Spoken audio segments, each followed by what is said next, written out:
చంద్రబాబు ప్రమాణ స్వీకారానికి రేవంత్ రెడ్డిని పిలవకపోవడానికి కారణం అదేనా? ఆంధ్రప్రదేశ్ ముఖ్యమంత్రి నారా చంద్రబాబు నాయుడు ప్రమాణ స్వీకార మహోత్సవానికి తెలంగాణ ముఖ్యమంత్రి రేవంత్ రెడ్డికి ఆహ్వానం అందలేదు. వినడానికి ఆశ్చర్యంగా ఉన్నా ఇది నిజం. మొదటి నుండి చంద్రబాబుకు అత్యంత సన్నిహితుడుగా ఉన్న రేవంత్ రెడ్డి టీడీపీలోనే ఎమ్మెల్సీగా, ఎమ్మెల్యేగా పనిచేశారు. అనంతరం రాజకీయ అనివార్యతతో కాంగ్రెస్ పార్టీలో చేరారు.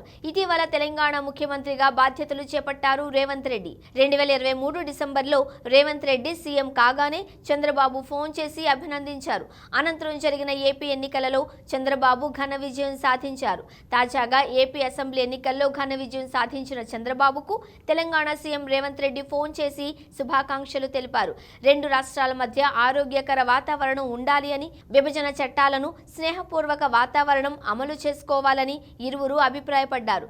ఈ పరిణామాలతో తాజాగా ఏపీలో జరిగే చంద్రబాబు ప్రమాణ స్వీకారానికి రేవంత్ రెడ్డి హాజరవుతారని అందరూ అనుకున్నారు. కానీ రేవంత్ రెడ్డికి ఎలాంటి ఆహ్వానం అందలేదు అని తెలుస్తోంది. సాధారణంగా ముఖ్యమంత్రుల ప్రమాణ స్వీకారాలకు పక్క రాష్ట్రాల సీఎంలను పిలవడం ఆనవాయితీ.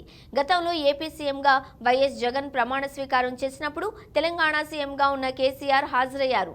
కానీ ఇప్పుడు తెలుగుదేశం ఎన్డీఏలో కీలక భాగస్వామిగా ఉండడం, తెలంగాణలో ఇండియా కూటమిని లీడ్ చేస్తున్న కాంగ్రెస్ అధికారంలో ఉండడంతో ఇన్విటేషన్ ఇవ్వలేదు అని తెలుస్తోంది.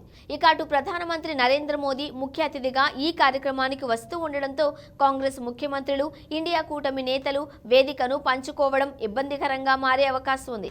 ఈ నేపథ్యంలోనే రేవంత్ రెడ్డికి ఏపీ సర్కార్ ఆహ్వానం పంపకపోవడానికి కారణమై ఉంటుందని అంతా భావిస్తున్నారు.